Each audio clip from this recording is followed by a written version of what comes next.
Bismillahirrahmanirrahim. Assalamualaikum warahmatullahi wabarakatuh. Alhamdulillahirabbil alamin wa bihi nasta'inu ala umuri dunya waddin wa ala alihi wa sahbihi ajmain. Amma ba'du. Yang terhormat Bapak Ibu dosen STIT Bandung, yang saya hormati dan saya banggakan rekan-rekan mahasiswa STIT Bandung. Puji dan syukur marilah kita panjatkan kehadirat Allah Subhanahu wa taala. Salawat beserta salam semoga tercurah limpah kepada Nabi kita, yakni Nabi Muhammad Shallallahu Alaihi Wasallam.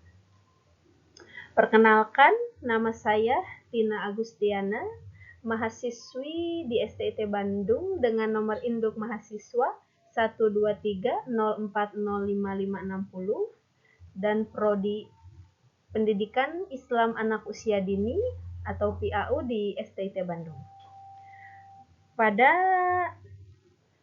Pada presentasi hari ini, saya akan mempresentasikan dengan tema pengelolaan kelas yang merupakan tugas mandiri dari mata kuliah pengelolaan pendidikan. Sebelum memulai presentasi, marilah kita membaca basmalah bersama-sama. Bismillahirrahmanirrahim.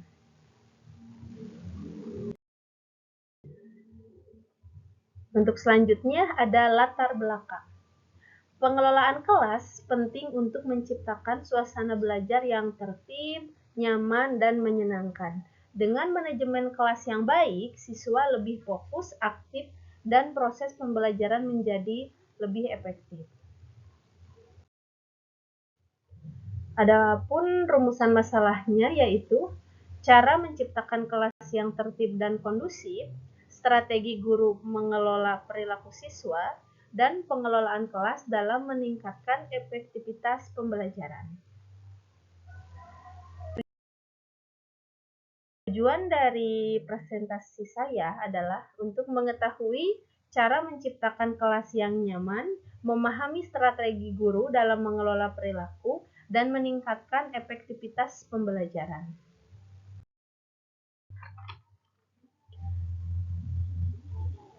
Selanjutnya adalah konsep perencanaan kelas.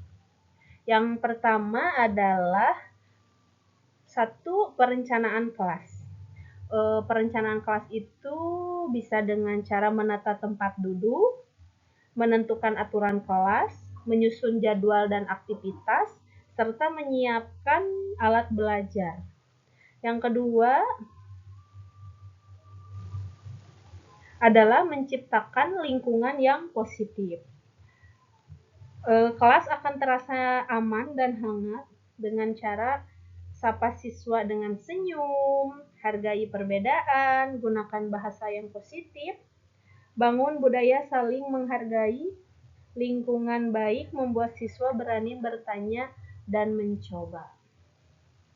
Yang ketiga adalah manajemen perilaku. Kita bisa buat dengan aturan yang jelas dan disepakati bersama. Beri konsekuensi yang adil. Terapkan penghargaan dan pujian tepat waktu. Gunakan pendekatan preventif bukan cuma reaktif. Yang keempat adalah manajemen waktu. Awali tepat waktu, gunakan transisi yang jelas antar kegiatan, dan atur durasi aktivitas sesuai dengan fokus siswa. Yang kelima adalah pengaturan ruang dan fasilitas. Cahaya yang cukup, sirkulasi udara baik, tempat duduk bisa berubah sesuai aktivitas untuk diskusi kelompok ataupun untuk individu. Terus kita juga bisa membuat sudut baca atau pojok edukatif bila ruangannya memungkinkan ya. Yang keenam adalah interaksi guru dan siswa.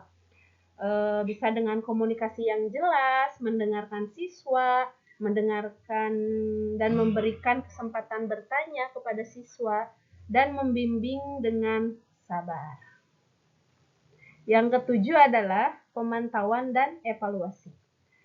Ada observasi perilaku siswa, evaluasi efektivitas aturan, refleksi harian atau mingguan, serta perbaiki strategi bila diperlukan.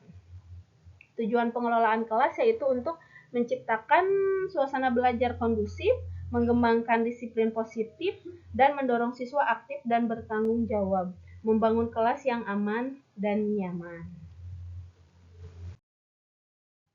Kita lanjut dengan masalah dan pemecahan masalah. Nomor 1, siswa tidak fokus atau ribut.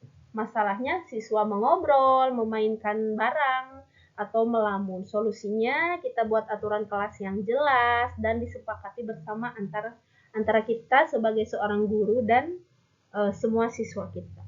Terus kita gunakan variasi metode belajar. Gunakan sinyal contoh tepuk komando supaya anak-anak bisa lebih fokus. Yang kedua adalah permasalahannya itu adalah kurang disiplin, datang terlambat, tidak mengerjakan tugas, mengabaikan aturan. Untuk solusinya kita bisa menerapkan konsekuensi yang tegas tapi adil. Jadikan guru sebagai role model kedisiplinan. Terus kita berikan penghargaan untuk perilaku yang baik. Yang ketiga adalah konflik antar siswa. Masalahnya ada bertengkar, saling mengejek, atau sindir-menyindir. Untuk solusinya bisa dengan mediasi dan ajarkan empati, terapkan aturan anti-bully, lakukan ice breaking atau kegiatan sosial kelas, ajari teknik komunikasi yang positif. Nah, salah satunya ice breaking itu sangat efektif ya apalagi untuk anak-anak di usia dini.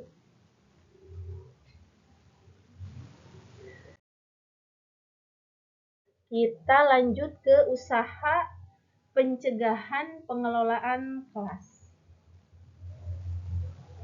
Yang pertama, menyusun aturan jelas sejak awal. Kita bisa buat bersama siswa, bahasanya sederhana, ditampilkan di kelas. Contoh nyatanya seperti angkat tangan dulu sebelum berbicara atau bertanya kepada guru. Yang kedua adalah membangun hubungan positif dengan siswa. Sapa siswa dengan ramah, gunakan nama mereka, dengarkan juga pendapat mereka. Yang ketiga adalah merancang pembelajaran yang menarik dengan variasi metode, diskusi, eksperimen, permainan edukatif. Juga bisa juga dengan gunakan media visual atau hubungkan pembelajaran kita dengan kehidupan yang nyata. Yang keempat adalah menata ruang kelas yang nyaman. Susun meja fleksibel, pojok baca, sudut belajar, papan aturan, dan jadwal. Yang kelima adalah memberi contoh perilaku yang baik. Kita pun sebagai guru harus memberikan contoh yang baik seperti datang tepat waktu, bicara sopan, konsisten pada aturan. Yang keenam adalah membuat rutinitas kelas. Salam pembuka, doa atau ice breaking singkat, bisa juga dengan alur kegiatan yang jelas. Masuk jam berapa, lanjut dengan SOP-nya gimana, jadi sudah terkonsep rutinitas setiap harinya. Yang ketujuh adalah penguatan positif, pujian yang tulus, poin berbintang, dan juga stiker untuk dikasih reward ke anak-anak. Yang kedelapan adalah observasi dan antisipasi.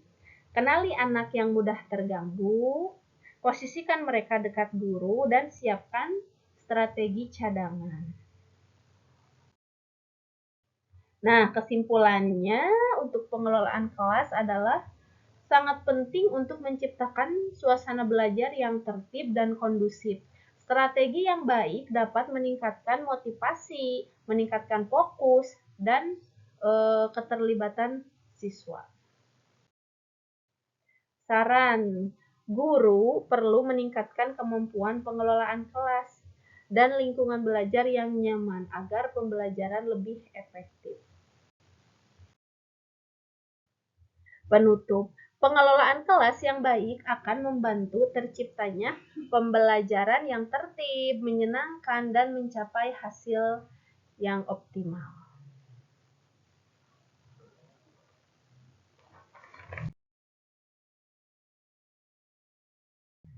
Sekian presentasi dari saya. Semoga dengan presentasi ini bisa menambah wawasan untuk kita semua.